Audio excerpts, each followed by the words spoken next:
Nah, bentuk pasar yang berikutnya adalah pasar persaingan oligopoli.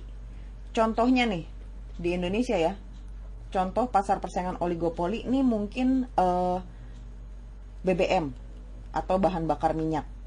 Lo tahu kan kalau BBM ini salah satu penjualnya ada yang di namanya PT Pertamina, ya kan? Ini yang milik negara ya, BUMN milik negara. Ini gue nggak tahu nih di kota-kota lain kayaknya sih cuma ada Pertamina doang. Tapi kalau di Jakarta ada juga beberapa perusahaan lain. Misalkan ada Shell, ya kan? Terus ada lagi Total. Nah, semua ini nih, ketiga perusahaan ini jualnya sama, jualnya bahan bakar minyak. Ya biasanya buat mobil gitu ya, atau motor, ya kendaraan bermotor lah. Jual ya pom bensin gitu kan. Nah, dari contoh ini, lu pasti bisa nebak nih karakteristik atau ciri-ciri ya dari pasar persaingan oligopoli. Jumlah penjualnya ada beberapa, nggak cuma satu, tapi yang nggak banyak banget juga. Kayak contoh yang tadi kita ambil tuh BBM, ada 3 di Indonesia yang aktif ya. Jadi jumlah penjualnya cuma ada biasanya 2 sampai 3 lah kalau oligopoli gitu ya. Terus produk yang dijual tuh mirip banget malahan, tapi nggak sama persis sih. Ya kayak lo bisa lihat lah, BBM yang dijual di Pertamina atau di Shell atau di Total itu ada bedanya sedikit. Tapi yang mirip-mirip semuanya ya sama-sama BBM gitu ya. Terus yang berikutnya nih, ada hambatan untuk keluar atau masuk pasar. Dan hambatannya ini cukup tinggi. Biasanya ya, karena dibutuhkan modal yang lumayan besar. Kayak lo kalau mau jual BBM, kalau gue sih ya, kayaknya agak susah modalnya gimana gitu. Jadi mungkin orang atau perusahaan yang mungkin sudah lumayan besar, mungkin udah beroperasi di berbagai negara, barulah dia bisa masuk ke pasar itu. Itulah hambatannya, salah satunya dari sisi modal. Terus kadang-kadang juga dari sisi sumber daya gitu. Sumber dayanya nggak gampang didapetin. Kayak BBM ini kan ya mungkin cuma beberapa negara doang yang menghasilkan minyak bumi. Nggak semua negara kan. Jadi ya nggak semua negara juga punya perusahaan yang bisa menjual minyak bumi gitu ya. Jadi ada hambatan yang cukup tinggi untuk keluar atau masuk pasar. Terus karena barang yang dijual nih mirip-mirip, walaupun nggak sama persis ya, terus penjualnya juga ada beberapa, jadi kan berarti ada persaingan tuh. Maka iklan diperlukan. Kenapa diiklanin? Ya supaya orang beli produknya dia gitu ya nggak sih? Kayak mungkin di TV lu sering lihat kali iklannya Pertamina, iklannya Shell, iklannya Total gitu ya.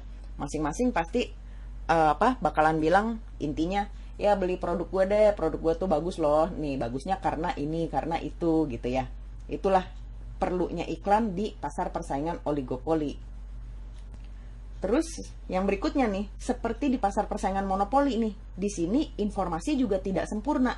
Kenapa? Ya orang-orang yang di luar industri BBM mungkin nggak tahu masalah produksinya bagaimana, teknologinya, terus biaya produksinya berapa dan lain-lain. Makanya harganya pun dari setiap perusahaan ini bisa beda-beda ya nggak sih? Dan itu tidak diketahui oleh masyarakat umum. Bahkan mungkin biaya produksinya PT Pertamina itu nggak diketahui oleh perusahaan yang 2 lainnya ini nih, Shell dan Total. Mereka mungkin punya teknologi yang berbeda, mungkin ada yang lebih efisien sehingga bisa menjual produknya dengan lebih murah, padahal kualitasnya mungkin sama atau bahkan lebih bagus gitu ya. Jadi informasi tidak sempurna, baik untuk sesama penjual ataupun ke pembelinya gitu. Nah, di pasar persaingan oligopoli, ini penjual juga merupakan price maker atau penentu harga. Soalnya dia kan cuma ada beberapa gitu ya. Terus produk yang dijual juga ya kurang lebih sama lah gitu. Tapi di pasar persaingan oligopoli, walaupun si penjual ini merupakan price maker, nggak sama persis seperti di pasar persaingan monopoli yang jumlah penjualnya cuma 1. Karena misalkan nih ya, contohnya deh, di pasar persaingan oligopoli ini ada 3 penjual ya. Nih, kita bilang nih Pertamina, Shell, dan Total. Misalkan Pertamina tiba-tiba naikin harga. Harga BBM di Pertamina naik. Tapi kalau misalkan Shell dan Total tidak melakukan kenaikan harga, harganya tetap gitu ya. Gue kasih tanda ini konstan gitu ya maksudnya. akhirnya pembeli pada lari ke sini semua, ya nggak sih? Lari kedua ini deh. Bahkan yang tadinya mereka beli BBM-nya di Pertamina, mereka bisa lari ke sini, bisa lari ke sini juga. Gitu. Jadi Pertamina untuk naikin harga, ya dia kira-kira juga, kalau gue naikin gue kehilangan konsumen berapa banyak ya, gitu. Jadi tidak menutup kemungkinan, misalkan nih ya, ini gue balik deh, Pertamina nggak naikin harga, tapi dia nurunin harga, misalkan dia P-nya turun, sedangkan yang lain tetap gitu ya, P-nya tetap nih. Berarti si konsumen nggak jadi lari ke sana. Mereka bisa yang tadinya mengkonsumsi Shell, semuanya malah jadi lari ke sini. Ya nggak sih? Harganya lebih murah gitu. Akhirnya mungkin Shell juga, ya udah deh, kalau gitu gue harganya juga ikut turun deh gitu. Nah, kalau udah ikut turun gini, berarti beberapa mungkin akan lari ke Shell gitu ya. Yang tadinya lari ke Pertamina, lari juga ke Shell. Nah, si Total ini kan pasti akan mikir, anjrit, gue kehilangan konsumen banyak banget nih gitu. Ya udah deh, karena teman-teman penjual yang lain pada nurunin harga, gue juga nurunin deh gitu.